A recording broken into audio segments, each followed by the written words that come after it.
नमस्कार। उम्मीद है आप सब लोग स्वस्थ और स्वानंद होंगे। जैसे कि आशंका थी, दिल्ली के शिक्षा मंत्री और उप मुख्यमंत्री मनीष सिसोदिया गिरफ्तार हो गए हैं। बहुत दिनों से इस बात को लेकर के लोग सशंकित थे और आखिरकार ये काम हो गया। राजनीतिक भाषा में अगर कहें तो ये गिरफ्तारी विद्वेषवश हुई है, जैसा कि आम आदमी पार्टी आरोप लगा रही है। और कानून की भाषा में कहें तो ये कहा जा सकता है कि जो आरोप जो चीज़ें सामने आई हैं उसमें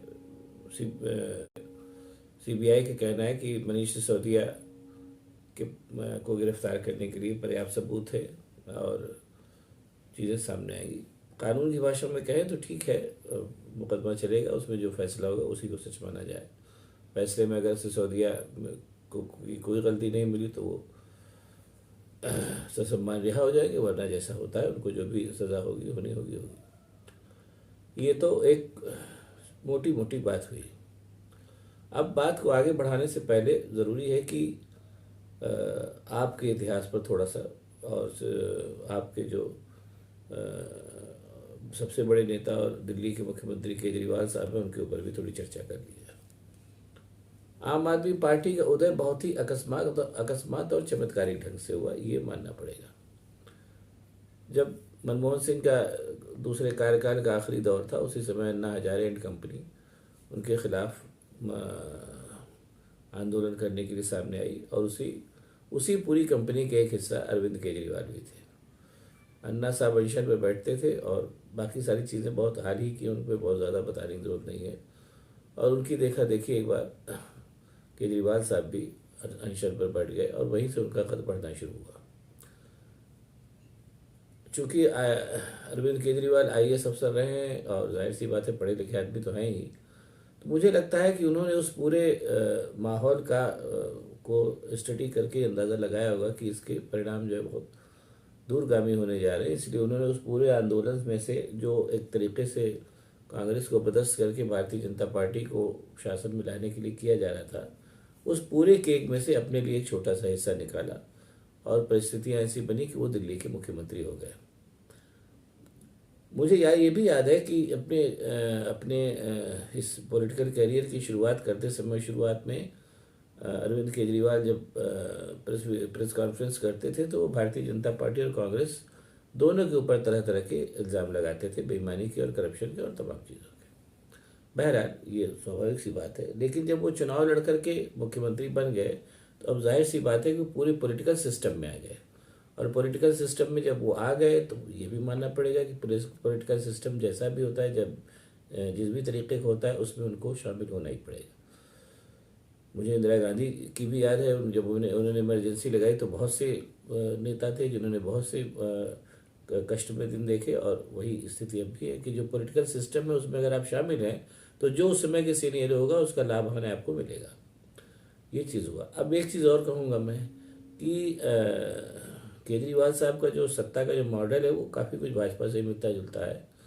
वही वही अपने कामों का बखान, वही विज्ञापन, वही सब कुछ उनका वही है। पूरे देश को लेकर के उनकी कोई पॉलिसी खास अभी तक सामने नहीं आई है। और लेकिन एक ये भी है कि इनका उत्थान काफ़ी तेज़ी से हुआ, लगातार वो आगे बढ़ते जा रहे हैं। दिल्ली में 3 बार से मुख्यमंत्री हैं और पंजाब में भी जो एक सत्ता का वैक्यूम पैदा हुआ उसमें भी आम आदमी पार्टी जो है वो सामने आ गई और पंजाब भी उनके पास हो गया। ये तो उनकी अभी तक की सारी अचीवमेंट्स हैं जो माने जाने चाहिए। लेकिन हाँ, इसके साथ ही साथ एक बात और भी है कि आम आदमी पार्टी ने भी शुरू से अपने आप को सत्ता के प्रमुख दावेदारों में से एक माना। पहले ही बार वो मोदी जी के खिलाफ बनारस से खड़े हो गए और भी तमाम ऐसा जो लगातार वो भारतीय जनता पार्टी के ऊपर वो तंज कसते रहते हैं, उनके ऊपर तमाम आरोप लगाते रहते हैं। और अभी जो पंजाब से जीत के बाद अगर जो उनसे जो विपक्षी एका की बात हो रही है, उस विपक्षी एका में भी अरविंद केजरीवाल ने बहुत दिलचस्पी नहीं दिखाई। वो खुद भी अपने आप को प्राइम मिनिस्टरशिप का एक प्रबल कैंडिडेट मान रहे हैं। ठीक है, उसमें कोई बुरी बात नहीं, मानना भी चाहिए। लेकिन जैसा मैंने कहा, मैं बार बार उसी बात कर रहा हूँ कि जब आप राजनीति के एक प्रमुख खिलाड़ी अपने आप को मानने लगे हैं जाहिर सी बात है राजनीति के जो भी प्रॉस एंड कॉन्स होंगे वो भी आपको झेलने ही पड़ेंगे। अब मैं वापस आता हूँ मनीष सिसोदिया की गिरफ्तारी के ऊपर। जो सिनेरियो जैसा चल रहा है, अब जाहिर सी बात है उसमें अगर कुल मिलाकर के लगा होगा कि मनी जैसा जैसा लोग वैसा जैसा सीबीआई और सत्ता पक्ष आरोप लगा रहे हैं कि वो मनीष सिसोदिया ने बेईमानी की है इसलिए उनको गिरफ्तार किया गया है, तो जाहिर सी बात है अगर जो चीज़ें होंगी सामने आएंगी।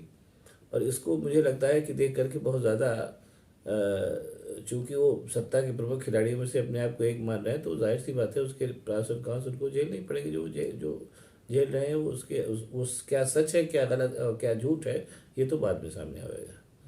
हाँ, अब अगर एक बात इससे मुझे लग रहा है कि ये चीज़ होनी चाहिए और थोड़ा सा भी वो समझदार होंगे तो मान लेंगे कि अब चूंकि वो राजनीति के एक खिलाड़ी हैं और प्रमुख खिलाड़ी हैं अरविंद केजरीवाल, और साथ ही साथ उनके पुराने साथी और आज की तारीख में दिल्ली के उप मुख्यमंत्री और शिक्षा मंत्री मनीष सिसोदिया, इन लोगों को इस पूरे सिनेरियो से एक बात सोचनी पड़ेगी कि आज की तारीख में उनका जो अस्तित्व है वो विपक्षी एका के साथ ही सुरक्षित है। अगर वो विपक्षी एका में पूरी ईमानदारी से शामिल होंगे तो हो सकता है कि उनका भविष्य सुरक्षित हो और उनको चीज़ें आगे अचीवमेंट उनके और बेहतर हों। लेकिन अगर वो इसमें शामिल नहीं होते हैं तो ये बिल्कुल एकदम स्पष्ट हो गया है कि भारतीय जनता पार्टी उनको अपना शत्रु मानती है, और इसमें भी कोई बुरी बात नहीं है। विपक्ष सत्ता पक्ष के लिए हमेशा शत्रु ही होता है।